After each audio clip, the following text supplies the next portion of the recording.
Yeah, absolutely. And speaking of our pink Zerg down the bottom right-hand corner, he is, of course, from Storm Gaming, Enderr. And his opponent in the top left-hand corner of Coda, playing the Protoss in the green trunks, representing ITESI Gaming, it is Believe. And I should really figure out what that team is. Or Tess? Yeah, I'm probably. sorry, it's I think it's Tess. Test with brackets around it, but that's fine. Wait, what? Test Tess with 2? bracket around it. I don't know. That's just what it says in Okay. the spinny icon. But either way, concern for another time. Enderr once again sending out this fast drone scout. He's looking to. Oh, he's considering another proxy hatch, I think, and as well he should be because. Yes, I've already got the production tab up. Just making sure, just making sure. Because yeah, he's got. I mean, Believe overreacted so much to that proxy hatch last game that I think it's a good idea to do it again. I completely agree with you, and looks like that's exactly what he's going for. I can't see where his. I think he. No, yeah, no, yeah, I agree. I think he's going to do that too. And I'm kind of curious though. On this map, there is no gold, so I'm wondering maybe if he's going to take like a quick 3 bases off of this, off from the proxy hatch. But it's really going to depend whether Believe overreacts again, or if maybe he lets it finish, maybe lets it go halfway. But I think Believe is really nervous about Enderr doing this, and is already sending the probe to go with it, is not allowing anything to happen. No, Ender's going to try and put can't down the get proxy it hatch. back. That was actually beautiful. will. I He didn't expect stopped that. it to let the probe get one more hit off and delay it. And now, yeah, the proxy hatch goes down. Believe, though, much more measured response this time. Maybe because he saw it as it goes down. This is going to be... This is a decent response from Believe. I think ideally you want, like, maybe one less probe, but that's if they're there as it goes down. And obviously, they are not. Yeah, I completely agree, and I'm kind of curious about this what he's doing right here, gasless, because normally you get your gas now. Yes, he's pulled a couple probes, but I'm wondering if he's going to go gasless for a little while. Like, you can still get down your cybernetics core. You simply get your gateway slightly later. I think that's just a reaction to the drone, because having no gas right now meant he was on about the same mineral income as he would have been if he was with gas and there wasn't a proxy hatch. With those 5-6 drone spawns. So I think we're going to see the Cybercore the Nexus Cybercore and then some gases going down pretty much. Gases first, either one. And from Enderr, just taking 3 bases like I was saying before, just because, I mean, that's what he did in the last game. Simply there's no gold base. I'm kind of curious whether he'll take a quick 4th or maybe macro up. I feel like on this base, as I was saying, it's a lot easier to take a 4th base and defend it. Or maybe not defend it, but it's just simply a lot easier. Yeah, a little bit. I still kind of feel this 4th base is a little... It's very far away from the 3rd, sort of on the opposite side. So... the one in front of the natural.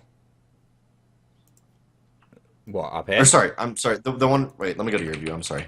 No. Up. Yeah, that one. Thank you. Sorry. Yeah, as a 4th base, it's quite far away from the 3rd. Or, again, as a 3rd base, I mean, your 4th base is still quite far away. These 2 bases are quite far apart. So when you go from a 3rd base into a 4th, you open yourself up a lot more from only having to defend like this sort of route in and that route in, to having to defend all of that, this bit being much more crucial, and then there being these 2 big wide open spaces into this base, which as either a 3rd or 4th. So we'll see.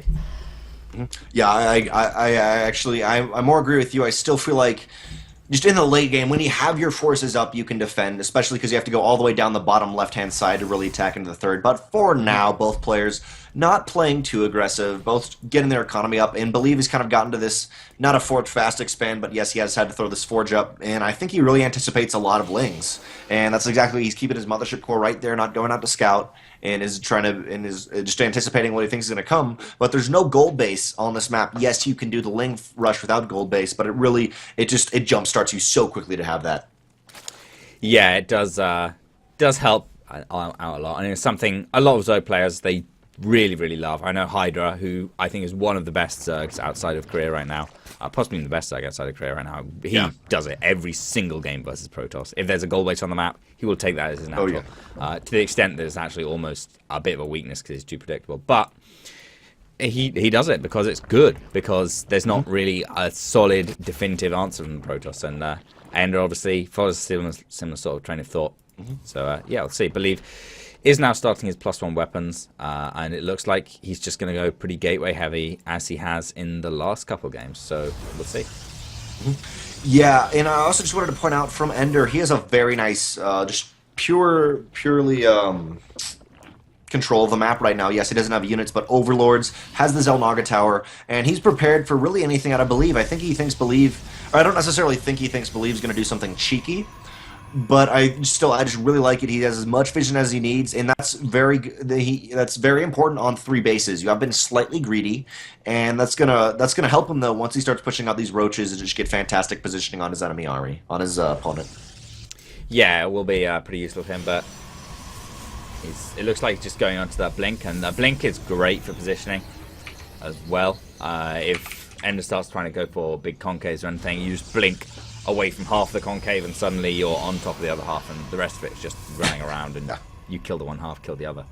Why not just have a big circle of units and just hope they blink in the middle? Like, that's just how you move your units. You just move them in large spheres. You borrow them all when you see an enemy coming and hope they didn't notice you borrow.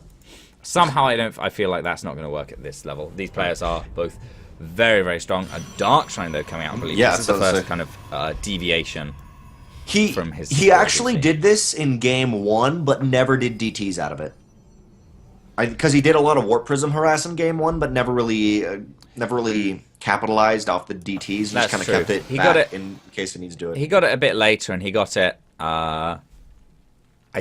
almost just a little bit before he won, I think. Just a while after the Ultra Cup went down. But yeah, you're right. That is interesting. He might just want some slightly less gas-heavy Archons. Maybe he just wants the threat of it. We'll see. Yeah, Enderr is very, very prepared though for any types of drops. He's got Overlords on the right-hand side, and I mean the left-hand side. He's very prepared for any drop that's going to kind of come out, and Believe just kind of poking out, seeing what's up here, and he'll see no third base in this position. Or actually, he's kind of hanging out for now. And he's actually moving across the map. I'm very surprised by this, but it may be a good time because there's not that many roaches. Decent amount, but there's no Immortals. He's really going to be relying either off of Archons or DTs. Yeah, it's going to be a bit tough. These roaches are going to do pretty well against these stalkers, although they will have blink very, very shortly, and +2 a little while after that. So, I don't know. We'll see. The 3 Dark Templar are now being warped in. No Archon more from them either. There's also 4 sentries inside this warp prism. Believe's going to... Oh, I know what Believe's going to do. He's going to drop the sentries, force field the ramp, and then blink inside the main. Yep. This is... we used to see Huck do it. He may even do it now, but basically, yeah, precisely as you said, you do it in PvT more, but we'll see how it works here. It may work pretty good, though. The one thing that's not so good is purely because you are producing off a hatch, so potentially there's a lot of larvae in the main. It could work like that, but I mean, this is so scary. And Enderr knows exactly what he has to do. Sending his roaches to the other side of the map, but DT's working on the third base. Third base goes down. Main base is being focused down, and this main base is not even a normal one. It is a layer. So this is huge. And off the bat of this, if he needs to, he can just blink back with the Mothership Core, and roaches are engaging into the natural base, but I mean, he can blink back anytime he wants, and he's going to be in a fantastic position. Yeah, if he does decide to ball up his units and teleport them back, though, he has to be a little careful, because these roaches are going to get several seconds of free hits off before the Stalkers actually even get there. And even when they do, the Stalkers are going to be in a great position. But now, DT's defensively being warped in. There is an Overseer, but it's not there yet. And so these DTs are going to kill quite a few roaches. The teleport back happens from the main base. Potent Overcharge now goes down. The roaches walking in now, but the DTs are absolutely wreaking havoc. Tons of kills and then tons of damage going down. I believe has +2 nice attack on these roaches as well. The force field's completely doing off, and now Enderr has to back off. And back at home, he's ravaged. He does snipe that natural base, though. That is huge. That's nice. I mean, Enderr needs to do something like that to be able to get into this game and hold in. But then again, I mean, you have the DTs, you have such a strong Stalker force, and they are at 2 attack, while the Roaches of Enderr are only at +1 attack. I feel like Believe should probably take a natural base and keep pushing, and he'd be in a good position. He only needs to defend these few Roaches, and I mean, there's not enough creeper or whatever to do some sort of spine crawler attack. And I'd actually say these spine crawlers are not the best position since they're in a line. They're going to get a lot of vision, but the front 2 are going to be very susceptible to being sniped. They're actually in a concave from anything that's coming down this ramp. Oh, good point. Very good point. Yeah, although obviously, if Believe does decide to kind of come down the ramp a little bit and then blink up to the top, then it'll be things will go a bit differently. But yeah, here we go. This is how Enderr wants them to engage. Believe, though, has other plans. Warp Prism in the main again. DTs, oh, no, actually, there's Zealots being warped in. They're going to take out this hatchery. And, I mean, again, really, the main hatchery going down for a second time is going to be so bad. Enderr as well decided to move up there and taking so much damage from the multi-core, from few DTs, from those +2 damage, or +2 stalkers. Getting 4 extra damage against the roaches is so massive. And remember, right now, because of all the spine crawlers removed, the zealots. Oh, actually, the spine crawler's being moved back now. Enderr notices it, but I was going to say these zealots could have free reign within the main base now. But on the other side of the map, Believe is on the run home. He cannot overextend. There is one Archon that could do a decent amount of damage and a cannon. But I mean, oh, nice. He will pick up these changelings too. And right now, it's really interesting. I mean, there's very little being produced purely because another player has that. Literally, just you've reset the economies. And even Believe just a little bit because of that Nexus being taken out. So far, there is 23 workers Believe is killed, and only 8 that Enderr has killed. But now, Believe has, down. Yeah, Believe has remade his Nexus. As you said, he hasn't lost very many workers. So he's back up to about the same income he was on before. And looking at the income right now, like 1,200 minerals a minute for Enderr. Sorry, for Believe, as well as about 420 gas a minute. Blaze it. Whereas that's for Believe, and Enderr is only down about 800 and 200 minerals and gas income. So there's just so much difference there for Believe. Enderr still hasn't been able to actually successfully retake a base, whereas Believe, he's a 2-base Protoss, and that's the scariest type of Protoss.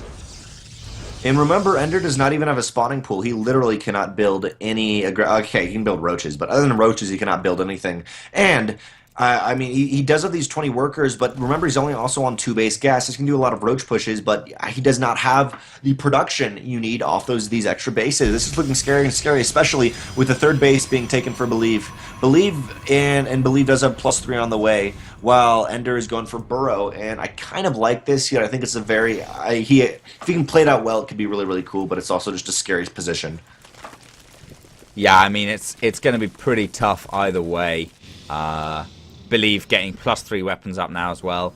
Enderr still no defensive upgrades. He can't afford anything really, let alone like some upgrades that are going to pay off in a long time. So he's just trying to double expand right now, get his main back up, get his natural back up. He does have roaches kind of borrowed, hoping to catch Believe in a bit of a trap. But the disadvantage of this is his army's all split up across 3 bases, and Believe can very much afford to split his army up across 3 bases and hit them all at once and win at every single one of those locations. Whereas Enderr, he's not in that happy position. Yeah, Enderr knows this is coming, and he will be able to, or he does have these roaches to defend some of these zealots. But on the main battle, there's a lot of spine crawlers and nice concave. But I almost feel like Believe could power through 2 immortals, 3 Archons, so many stalkers. This is so scary. I don't think Enderr can do this right now. Believe is actually backing off because of these spine crawlers, but I feel like he could probably move in or maybe go around and clear out these rocks. Now, clearing out those rocks might provide a little bit of a maybe surround potential for Enderr, but I mean, I don't think it is. And Believe actually decided to go home, and I think that's kind of okay for him right now. But he cannot let Enderr get back up to this 3-base economy he's been doing because he's very good at pumping Roach Hydra off of that. Yeah, I mean, the thing is, even when Enderr gets back up to 3-base economy, he'll be on the same economy as Believe, and you always want to be a base ahead at least. Yep. And that's it's just not gonna. It's gonna be really, really difficult if Ender's only on 3 bases against a 3-base Protoss, especially with these cost-efficient like Archons and Immortals and the Sentries enabling him to take great engagements. But the Burrow move. Oh, there's the Obs though. The Obs. The Observers. Come on. Yep, they were on top of it. They were on top of it. I think Believe. And also just remember, the spawning pool still has not been remade. He can only make roaches and no other buildings to do it. But a big engagement happening right here. Time Warp comes down on these roaches. Blink forward, doing a lot of damage here. Archon's also doing a decent amount of damage. A couple roaches force fielded out, but they can get out. But I mean, these roaches at 0-2, there's all that left. While Believe is at 3 attack now, and as he was doing what I was saying, he will start taking out these rocks to get another angle on these spine crawlers. But a lot of these spine crawlers have been moved to defend the 3rd base. Yeah, the thing is though, they're split up again, and so many Archons in this force for Believe. They do so much damage, so much splash damage to all the biological units, and I mean that's everything for Zerg, even the buildings. And this is going to be really, really tough. Ender's moving in, roaches scale so badly. Look at all that splash damage. All the roaches going yellow from just one Archon hit, and doesn't even kill. don't think he kills anything. One Archon got down to like 12 shields, but it's regenning up, and now another time. What blink forwards on top of all the roaches. But actually, they've run a little bit away from the observers here. But the Unburrow now, and all those Archons derping around the back are going to get forwards as our Pros player blinks back, and they get all their damage down with these roaches. The blink forwards again aggressively from Believe. He knows he can smash through these roaches and take game number 2. And I think he's absolutely right. GG.